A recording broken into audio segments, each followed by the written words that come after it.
Recently, I had a college student reach out to me to ask me a question for a research paper she's doing for her class on social media. And after some back and forth and with her permission, I thought I'd share with you what I said to her and let you all chime in on the question so she could get some other opinions.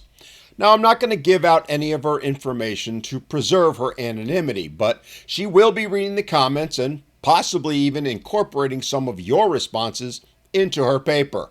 So please, let's respect her and keep it professional, adult if you will, which I know on social media is a big, big ask. Anyway, here's the questions, and essentially it's a two-parter. First, she asked, do you think social media has been more of a benefit or curse for people in general? To which I said, I don't really think there's a definitive answer to that. It's highly subjective, and while there have been some studies done and there is some data out there, I don't think there's anything conclusive that we can hang our hats on either way. But in my opinion, I think that while the answer does lie somewhere in between, more harm than good is being done by social media for people and for society as a whole. And I base this on the inescapable increase in division amongst people that has occurred since the advent of social media. While yes, in some ways it has brought people together, I've said many times myself before that it amazes me how many people I've been able to connect with in other countries, literally on the other side of the world from me, and whom I am now able to consider to be friends. Not to mention the interactions that Lindsay and I have with people from dozens of countries every single week over on our Boy Meets Squirrel show. But for all that good, in my opinion, the bad outweighs it. There's so much rancor, so much toxicity, so much division, not just between the genders, and yes, I realize the irony of me saying that, but between all of us as human beings on whatever groupings you want to use, race, religion, whatever. And this is not just sad, but actually dangerous.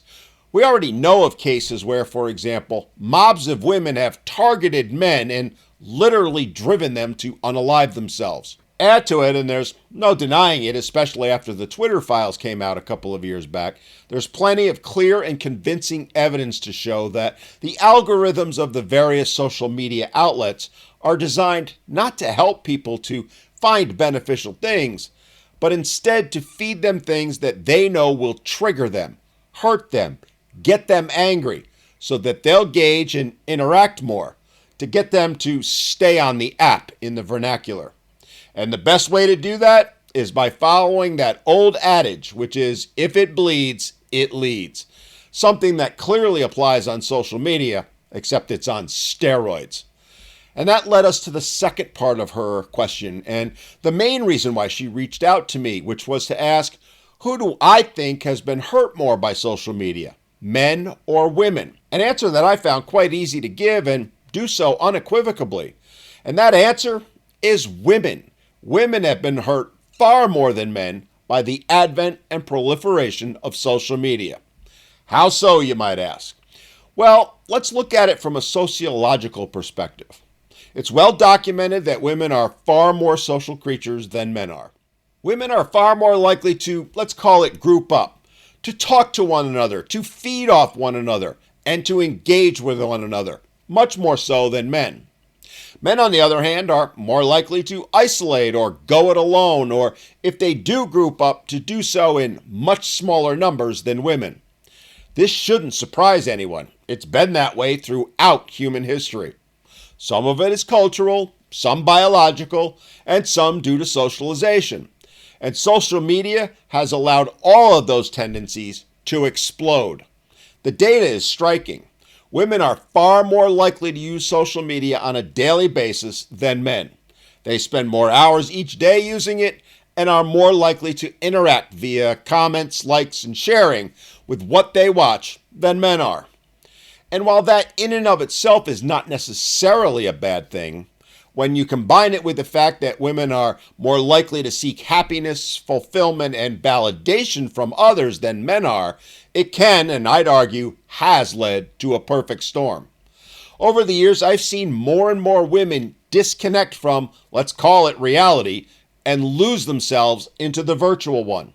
A beautiful example of it is how women, en masse, have taken to airing their relationship dirty laundry out for the entire world to see. How rather than talk to their husband or boyfriend about a problem, they take it to the internet in hopes of getting a bunch of people to side with them and give them validation and support to justify their feelings, even when those feelings are way off base.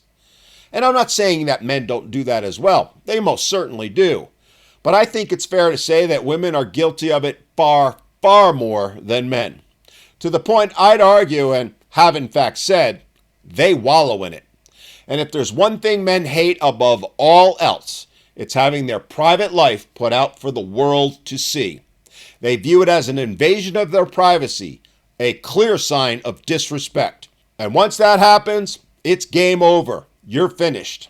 And when you combine that with other things like the societal push of the last 50 years to demonize men and get as many women as possible to see men in a negative light, and anyone who says there isn't one is only fooling themselves, what is happening is it's causing men to say, I'm done, I'm out. And that's exactly what men are doing. And women's response, well, it's been twofold. Some are asking, where did all the men go? Others, well, they're doubling down on their attacks on men and their misandry, to the point they've become so toxic towards men that men are now rejecting any interaction with women at all. Not just some women, but all of them.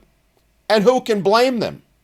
I'm not just talking about men walking away from relationships or marriage, which is growing exponentially by the day, but in general. Men no longer want anything to do with women. They don't want to talk to them. They don't want to be around them. They've gone and retreated into their homes in order to be able to completely avoid them. And while, yes, that is not good for men, as I mentioned earlier, it's even worse for women because they are more social than men. They're less capable of handling being alone than men are. And sadly, we see that playing out across all age groups with women in significantly larger numbers where they're being treated for depression and the like. Worse is that what is in reality a very small group of women, I put it at about 10%, is controlling the narrative for the rest. And that group, whose objective unabashedly is to sow discord between men and women, is and has been very effective at achieving their goal. And it's why we see insane things like the "a bear is safer than a man" trend, or a host of others that have occurred over the years, all of which have only increased men's desire to avoid women at all costs, which in turn is making the women not just sadder, but angrier, much, much angrier.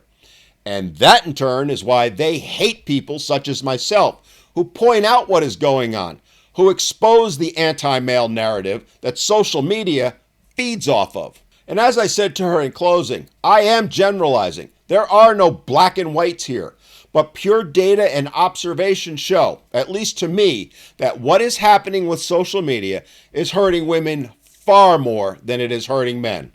The problem is women, they don't realize it. And when the time comes that they do, it's going to be too late.